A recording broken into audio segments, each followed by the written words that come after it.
जाता है। स्थान के प्रभाव में रहने वाला धर्म समय के बदलाव से प्रभावित नहीं होता, लेकिन हर देश में लोगों की सोच और भावनाएं अलग अलग होती हैं, इसलिए धर्म की अभिव्यक्ति भी भिन्न रूप में होती है। धर्म अपनी जगह स्थिर और शाश्वत होते हुए भी समय से जुड़ा होता है। स्थान विशेष में धर्म तीर्थ रूप में प्रतिष्ठित होता है। सतयुग में ये तीर्थ देवताओं से जुड़े होते हैं, त्रेता में राक्षसों से, द्वापर में ऋषियों से और कलयुग में मनुष्यों से। कलयुग में जो तीर्थ गौतमी गंगा के तट पर बसे हैं, उनका विशेष महत्व है। इनकी खास बात यह है कि समय के प्रभाव से जहां बाकी तीर्थ बदलते हैं, वहीं गंगा के किनारे स्थित तीर्थ काल और स्थान के प्रभाव से अछूते रहते हैं। माना गया है कि सृष्टि के प्रारंभ से अब तक गंगा का महत्व कभी कम नहीं हुआ। उसका गौरव आज भी वैसा ही बना हुआ है। गंगा का इतिहास इसका प्रमाण है। जब से गंगा भगवान शंकर की जटाओं में विराजित हुई, तब से वह उन्हें प्रिय हैं। लेकिन शिव का यह गंगा प्रेम पार्वती को सहन नहीं हुआ। उन्होंने पति की उपेक्षा महसूस करते हुए अपने पुत्र गणेश से कहा कि वह कुछ ऐसा उपाय करें जिससे गंगा को शिवजी से अलग किया जा सके। पार्वती की पीड़ा जानकर गणेश जी दुखी हो गए और उन्होंने मुनि गौतम की सहायता ली। पहले गौतम मुनि ने शिव को तप से प्रसन्न करके गंगा को मांगा था और साथ ही यह वरदान भी लिया था कि गंगा जहां जहां बहेंगी, वहां शिव साक्षात रूप से उपस्थित रहेंगे। शिवजी ने यह वरदान सहर्ष स्वीकार कर लिया था। इस कारण शिव को गंगा से अलग तो नहीं किया जा सकता, लेकिन गणेश ने निश्चय किया कि वह प्रयास अवश्य करेंगे। तभी से गणेश जी गंगा स्नान में विघ्न डालने लगते हैं, ताकि जो सच्चे भक्त हैं वही कठिनाइयों को पार करके गंगा का लाभ ले सकें। जो भक्त सच्चे मन से गंगा की भक्ति करता है, वह चाहे गंगा तट पर न भी पहुंच पाए, यदि वह 100 कोस दूर से भी श्रद्धा से गंगा को याद करके उन्हें अपनी आस्था समर्पित करता है, तो उसे वही फल मिलता है जो स्वयं स्नान से प्राप्त होता है।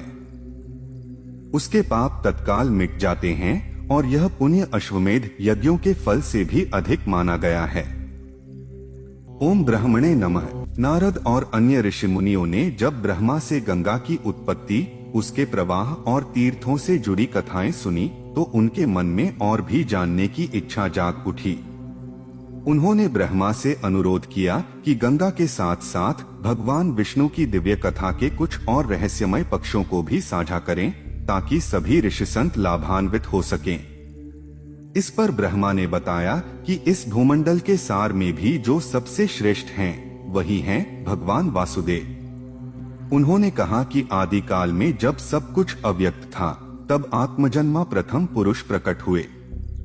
मैंने तब देवताओं के श्रेष्ठ शिल्पकार विश्वकर्मा को बुलाकर आदेश दिया कि वे पृथ्वी पर भगवान वासुदेव की एक ऐसी मूर्ति बनाएं जिसकी पूजा सभी देवता और श्रद्धालु भक्त कर सकें, जिससे भक्त दैत्य असुरों की बुरी प्रवृत्तियों से मुक्त होकर बिना किसी डर के इस धरती पर विचरण कर सकें। मेरे आदेश का पालन करते हुए विश्वकर्मा ने भगवान वासुदेव की एक तेजस्वी और अनुपम प्रतिमा बनाई। यह प्रतिमा अत्यंत पवित्र रूप में शंख, चक्र, गदा और कमल धारण किए हुए, कमल के समान नेत्रों वाली, श्रीवत्स चिन्ह और वनमाला से सुशोभित, पीतांबर पहने और आभूषणों से अलंकृत थी। ब्रह्मा ने उसे रहस्यपूर्ण मंत्रों से प्रतिष्ठित किया और इंद्र ने उपस्थित होकर श्रद्धा से उसका पूजन किया और उसे अपने भवन में स्थापित किया। इसी प्रतिमा के प्रभाव से इंद्र ने वृत्र और नमुची जैसे राक्षसों का वध किया और स्वर्ग के सुखों का आनंद प्राप्त किया। त्रेता युग में रावण ने 10,000 वर्षों तक कठोर तप करके मेरी आराधना की और मुझसे यह वर मांगा कि वह देव, दैत्य, असुर, यक्ष, यमदूत आदि किसी भी अस्त्र शस्त्र या शाप से अवध्य रहेगा। यह वरदान ही उसके अहंकार का कारण बना। उसने स्वयं को देवों से श्रेष्ठ मानकर देवताओं और दानवों को पराजित कर दिया। रावण का पुत्र मेघनाद इंद्र को हराकर इंद्रजीत कहलाया। एक बार जब रावण इंद्र के भवन में पहुंचा और वहां वासुदेव की अनुपम प्रतिमा देखी तो उसने उसे जबरन अपने पुष्पक विमान पर रख लिया और लंका ले गया। विभीषण, जो उस समय लंका का मंत्री था, वह अत्यंत धर्मपरायण और ज्ञानी था। प्रतिमा को देखकर वह भाव विभोर हो गया और बार बार प्रणाम करने लगा। उसने रावण से वह प्रतिमा मांगी। रावण ने मूर्खतावश प्रतिमा का महत्व नहीं समझा और उसे विभीषण को दे दी। विभीषण ने प्रतिमा को अपने पास रखा और रोज स्नान कर विधिपूर्वक पूजा करने लगा। इसके प्रभाव से उसे अणिमा आदि सिद्धियां प्राप्त हुईं, रोगों पर विजय मिली और जीवन में सुख समृद्धि आ गई। रावण अपनी शक्ति पर घमंड करने लगा और मर्यादा लांघकर देव, गंधर्व, यक्ष, किन्नर व सुंदर कन्याओं का हरण करने लगा। इसी अहंकार में उसने छल से सीता का भी हरण कर लिया। श्री राम इससे अत्यंत क्रोधित हो गए। उन्होंने अपने पक्ष में ऋष्यमुख क्षेत्र के वानरों को संगठित किया, सुग्रीव को मित्र बनाया और समुद्र पर सेतु बनाकर लंका पर आक्रमण कर दिया। भीषण युद्ध में मेघनाद और कुंभकर्ण जैसे वीर मारे गए। अंततः राम ने रावण का वध कर उसका घमंड चूर कर दिया और सीता को मुक्त कराया। फिर उन्होंने विभीषण को लंका का राजा बनाया।